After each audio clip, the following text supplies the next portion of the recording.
2026년 파이코인은 지금 갈림길 정중앙에 서 있습니다. 이 코인이 실패작으로 기록될지 아니면 가장 오래 기다린 실험으로 남을지는 바로 지금부터의 방향에 달려 있습니다. 앞으로 파이코인의 핵심 방향은 단 하나입니다.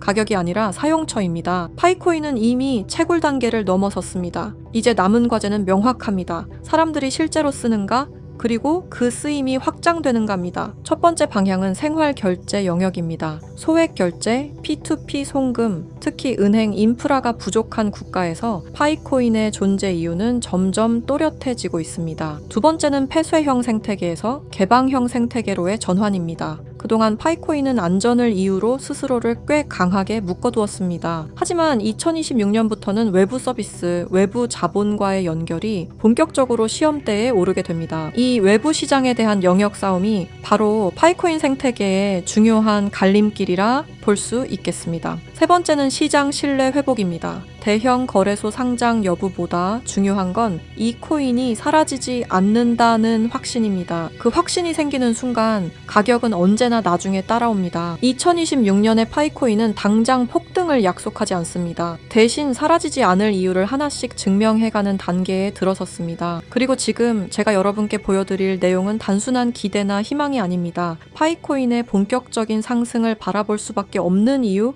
그 흐름이 어디서 시작되고 어디로 이어지고 있는지에 대한 이야기입니다. 파이는 3140일이다. 이 말 한 번쯤 들어보셨죠? 최근 온라인을 뜨겁게 달군 심슨 가족 환상의 에피소드, 바로 그 안에서 지금까지 우리가 알고 있던 도큐먼트 1, 즉 그 문건 속에 숨겨진 진실이 다시 한번 주목받고 있습니다. 그 문서에는 놀랍게도 파이는 3년 후 3140일이 된다는 내용이 담겨져 있었는데요. 아마 많은 분들이 한 번쯤 들어보셨을 겁니다. 그런데 말입니다. 오늘 제가 들려드릴 이야기는 여기서 멈추지 않습니다.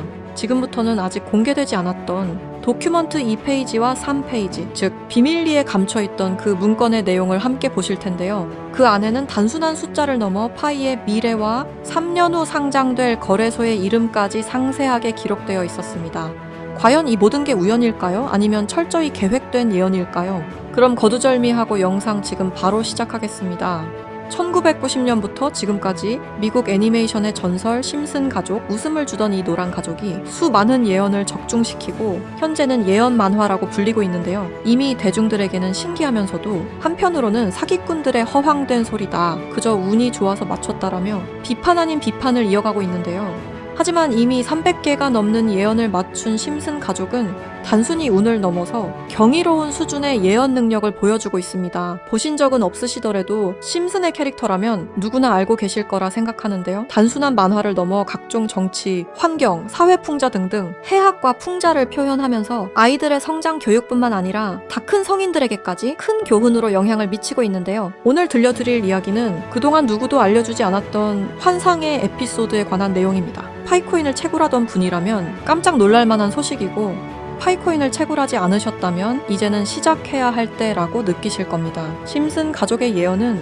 방송사에서도 기사로 다룰 정도로 총 300개가 넘는 예언들을 했는데요. 그런데 이 만화 심슨 가족의 에피소드 중에서는 전 세계에서 방영이 금지된 에피소드가 딱 하나 존재합니다. 해당 에피소드가 방영이 금지되어 버린 것은 바로 이 에피소드에 출연한 어떤 남성 때문이었는데요. 이 에피소드에 관한 이야기를 하기 전에 파이코인에 관한 예언은 그 전에도 있었죠.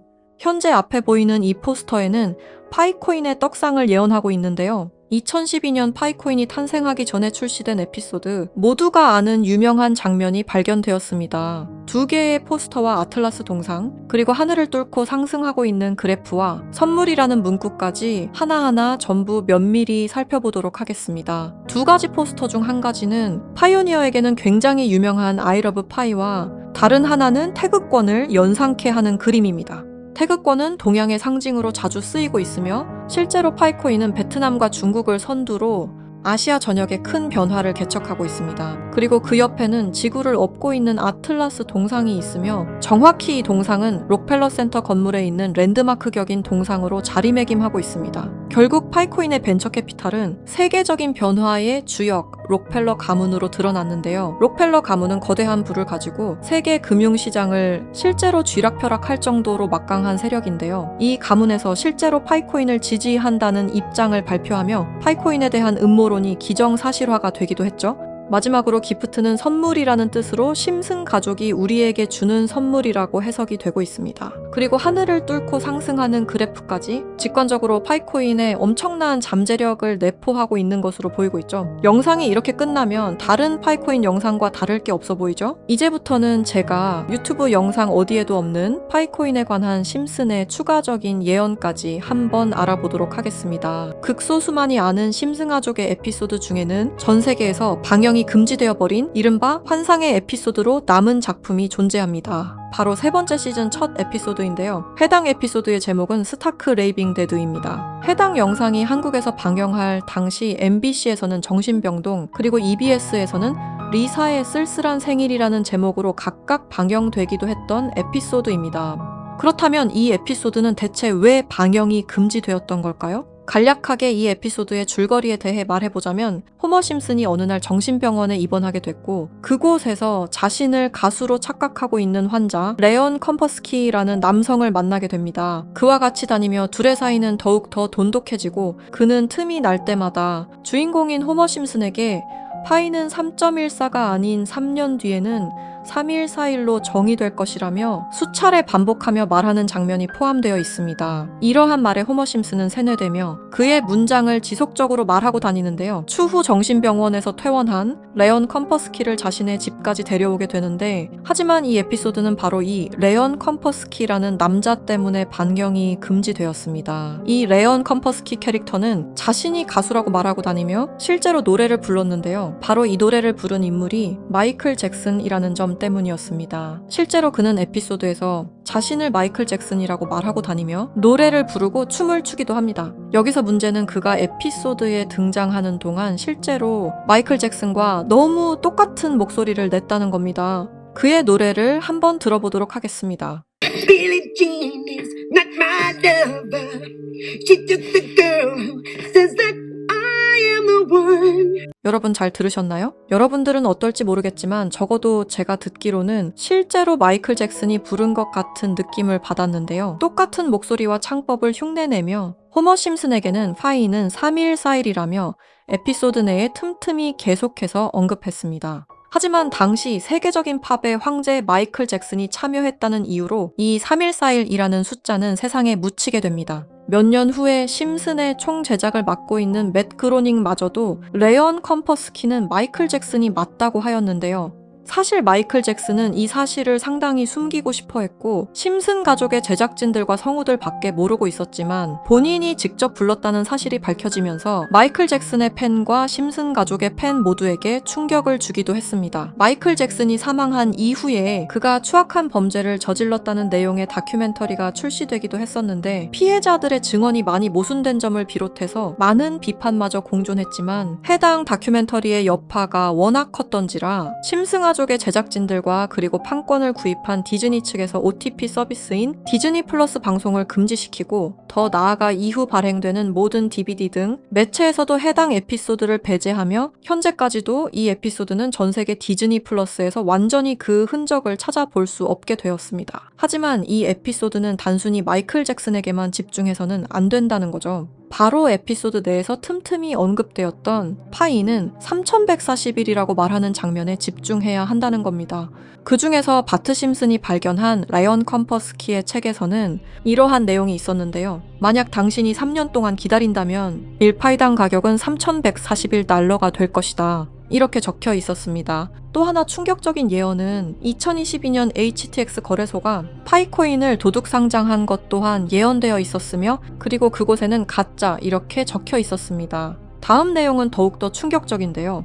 바로 2025년에 파이코인이 거래소에 상장이 된다는 예언입니다. 실제로 OKX 거래소에서 지난 2월 20일에 현물 거래를 지원하기로 했죠. 이 책의 내용에 따르자면 상장된 이후 3년이 지난 2028년에 들어서 파이코인은 3141달러, 한화 약 450만 원 가량에 도달할 것이라는 내용이었는데요. 그리고 이 뒤에는 놀라운 내용이 하나가 더 있었습니다. 파이코인 상장에 관한 정확한 날짜와 매년 최고점과 하락 시점 등등 매우 디테일한 내용들이 포함되어 있었습니다. 이러한 예언들은 파이코인 미래에 대한 기대감을 더욱 증폭시키고 있었는데요. 저는 이 내용을 저희 찐 구독자분들과 공유하려고 오늘 영상을 찍게 되었습니다. 이 내용은 실제 제가 직접 알아낸 최초의 정보라고 자부하고 있습니다. 저희 채널 구독해주신 구독자분들이 아닌 이상 이 내용이 외부로 유출되는 것을 저는 절대로 원하지 않습니다. 너무한 처사라고 생각하실 수 있지만 제가 피땀 흘려서 얻은 정보인 만큼 제가 원하는 사람들과 공유하고 싶은 마음이 가장 큽니다. 큰 돈을 벌 수 있는 기회가 생기는데 이 기회를 아무것도 아닌 사람들과 나누는 게 저는 싫은 겁니다. 그러니까 저희 채널 구독해주신 구독자님들만 알 수 있게 이렇게 설문 작성을 하며 신청을 받고 있습니다. 신청을 해주신 모든 분들께 드리는 게 아니라 구독과 좋아요 그리고 댓글을 남겨주신 분들 한해서만 드리고 있으니까요. 꼭 구독과 좋아요 그리고 댓글까지 남겨주시고 아래 설명란에 링크 타고 들어오셔서 심슨의 비밀 정보 내용 꼭 받아가시길 바라고요.